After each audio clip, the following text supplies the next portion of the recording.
State your purpose, she hissed, her voice like static over a radio. I'm here to fix your reactor, I said. The coalition assigned me Earth's contribution to this lovely mess. She looked me up and down as if evaluating whether I was even real. A human. They send me a soft-skinned primitive. Soft-skinned, sure, I said, wiping sweat from my forehead. But I'm the only one who can fix your overload issue. Unless you'd like your outpost to explode in the next 24 hours. Her jaw tightened. Her subordinates glanced nervously at each other. Then, after what felt like a full minute of silence, she waved a clawed hand. Fine. You will work under guard. If you touch anything unauthorized, I'll remove your fingers myself. Good talk, I said cheerfully, hoisting my repair kit. The guards followed me as I went to the damaged fusion conduit. It was a disaster. Half the systems were cross-wired, and their coolant flow was a death trap. Trella stood nearby, arms folded, watching every move. For the next 3 hours, I worked silently under her unyielding gaze. Every time I cursed under my breath, she tilted her head slightly, like she was trying to understand the purpose of human frustration. When I finished, I wiped my hands and turned toward her. Done, I said. You're good to go. She glanced at the readouts, then back at me. You repaired it correctly. I usually do, I said. You're welcome. Her mandibles clicked softly. Humans are strange. I grinned. You'll get used to us, Commander.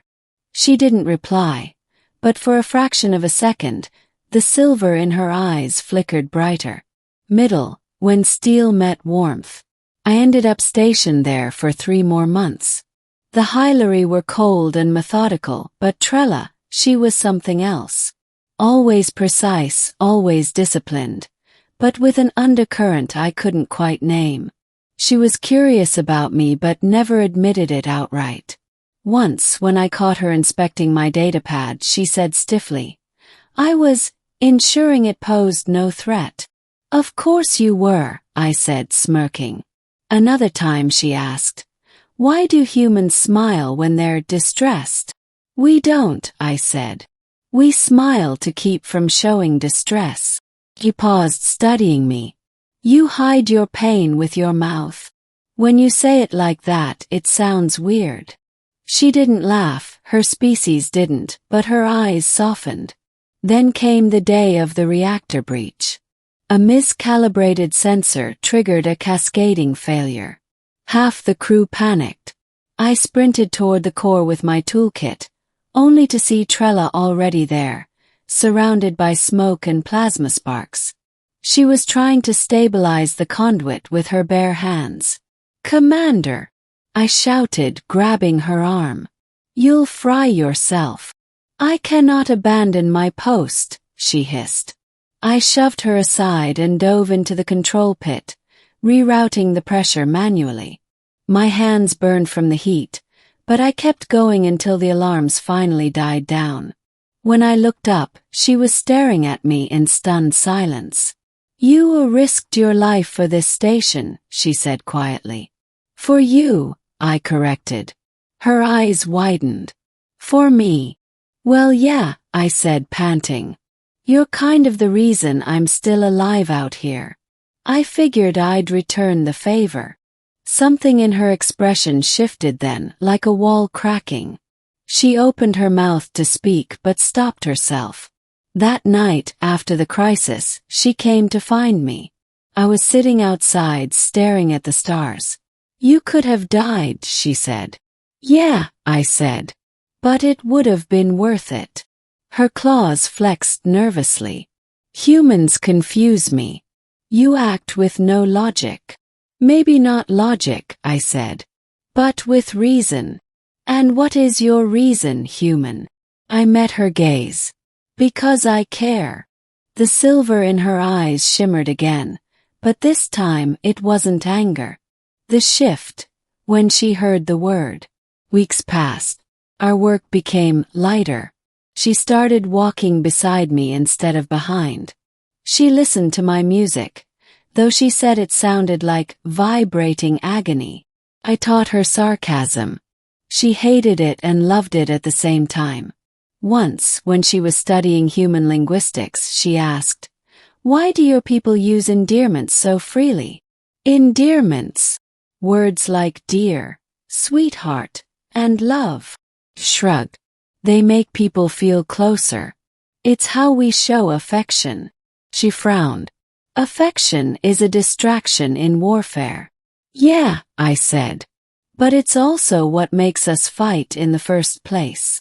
She tilted her head thoughtfully, clearly pondering that. Then she said something unexpected. "Would you use one of those words for me?" Chuckled. "You sure? You might not like it." I wished to understand. So I smiled and said softly, "All right, love." Her body froze. The silver in her eyes widened like galaxies expanding.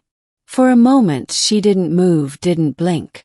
"Commander," I asked, concerned. "You okay?" She blinked rapidly, then turned away sharply.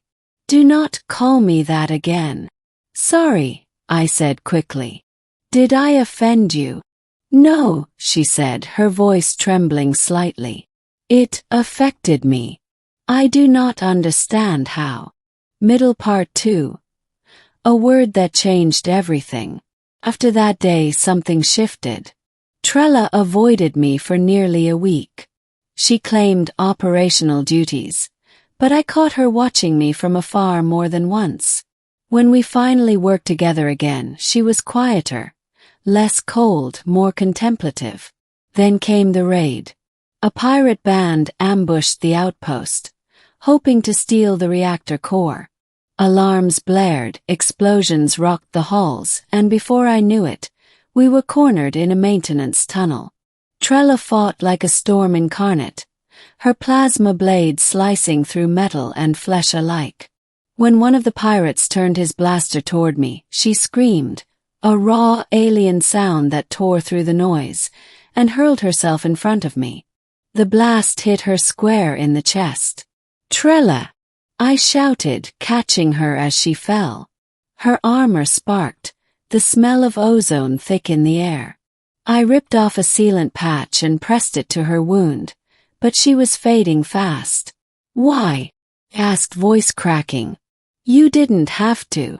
"I did," she whispered, her voice faint. "You called me love. And no one has ever called me that before." I froze, staring into her dimming silver eyes. "That word," she continued, weakly grasping my hand. "It felt warm. It made me understand why your kind fights so fiercely." "Trella, stay with me," I begged. "Please." She smiled faintly. "Your word means more than logic. It means life."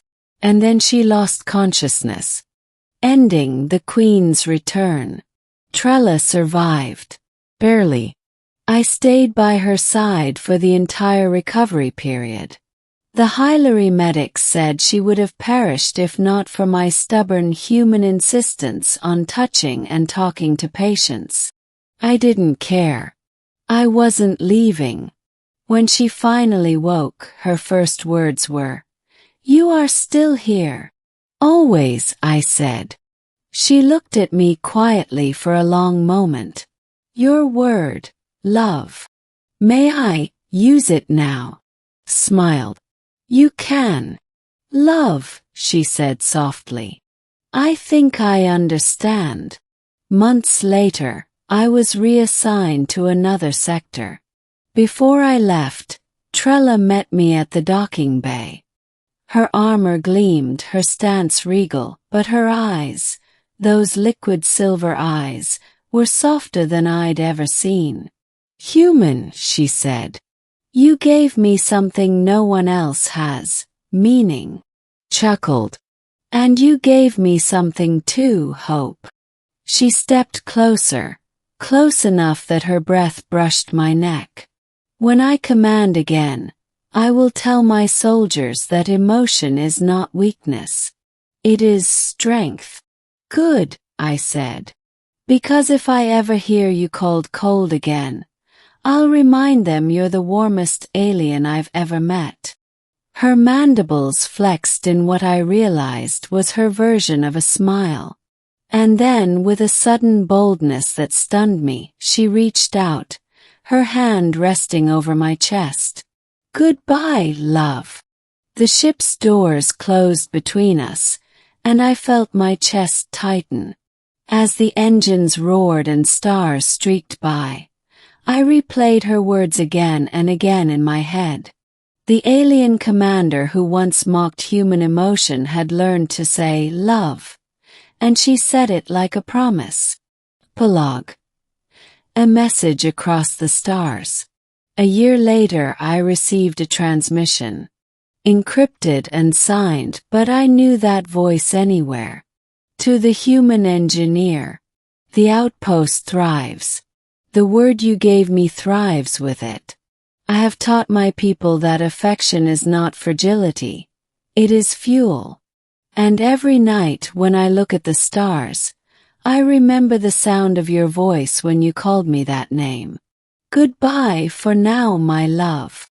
The message ended with a flicker of static.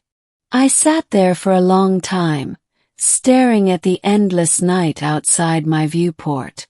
Humanity had fought wars, built ships, and crossed galaxies.